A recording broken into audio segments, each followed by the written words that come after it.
See my land you are true? Langit Asia Selatan terbakar. India melancarkan Operation Sindoor, serangan rudal balasan setelah Kashmir kembali berlumur darah akibat teror. 4 hari penuh dentuman. Rudal, jet tempur, dan drone mewarnai perbatasan nuklir. Dunia tercekat. Takut perang regional berubah jadi bencana global. Kedua pihak mengklaim kemenangan, tapi yang tersisa hanya luka, kehancuran, dan bayangan. Bahwa persaingan India-Pakistan kini lebih dari sekadar perebutan tanah. Pakistan merespons dengan langkah berani. Agustus 2025, mereka mendirikan Army Rocket Force Command, menyatukan kekuatan rudal mereka dalam satu komando baru. India tidak tinggal diam. Mereka meluncurkan program jet siluman generasi kelima, sambil mengembangkan radar surya VHF untuk menembus teknologi stealth. Konflik drone yang mematikan di garis depan membuat India menggelontorkan dana $3 juta. Targetnya jelas, menjadi produsen drone terbesar di kawasan. Di tengah ledakan misil dan rudal, perang diam-diam lain berlangsung, perlombaan chip dan teknologi canggih. India menyetujui pabrik semikonduktor bersama HCL and Foxconn, sebuah langkah untuk menyaingi dominasi China dan menekan Pakistan di jalur teknologi. Pasar chip India diproyeksikan menembus $110 miliar pada 2030. Angka yang bisa mengubah wajah Asia Selatan dari medan perang jadi pusat manufaktur teknologi. Pakistan dengan ekonomi rapuh menghadapi dilema. Mereka butuh senjata, tapi juga terjebak dalam defisit anggaran dan utang luar negeri.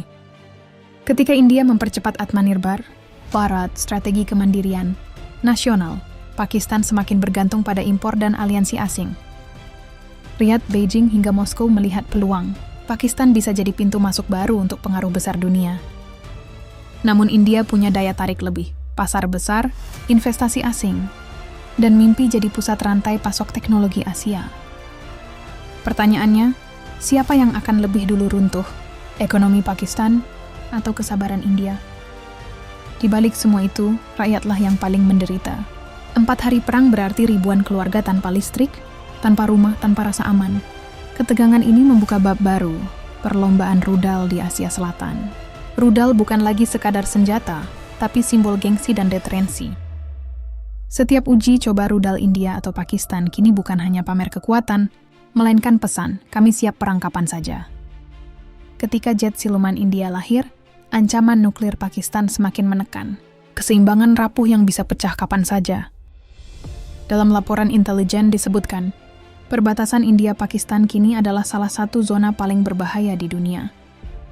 Eskalasi ini membuat banyak analis menyebut Asia Selatan sedang memasuki perang dingin versinya sendiri. Sejarah mengingat PEN 1965, 1971, dan Kargil 1949, kini 2025. Bisa jadi bab baru penuh darah dalam catatan hitam India-Pakistan. Yang berbeda adalah medan perangnya. Bukan hanya tank dan senjata, tapi juga chip, drone, dan radar canggih. India mencoba menulis masa depan dengan semikonduktor. Pakistan mencoba bertahan dengan rudal. Kontras itu tragis. Satu mengandalkan teknologi sipil, satu tenggelam dalam beban militer. Namun India juga menanggung risiko. Investasi miliaran dolar bisa runtuh bila perang pecah lagi. Sedangkan Pakistan tahu sekali konflik besar meletus, mereka bisa kehilangan stabilitas politik dan ekonomi selamanya. Di ruang-ruang diplomasi, Washington, Beijing, dan Moskow bersuara. Tapi di garis perbatasan prajuritlah yang tetap mati. Tragedi sesungguhnya bukan hanya perang, tapi perang yang membunuh harapan teknologi dan ekonomi Asia Selatan. Dunia bertanya, apakah ini jalan menuju kebangkitan India, atau justru awal kehancuran Pakistan? Yang jelas, bayangan konflik nuklir dan perlombaan teknologi kini menghantui kawasan, dan dunia hanya bisa menunggu kapan peluru berikutnya dilepaskan.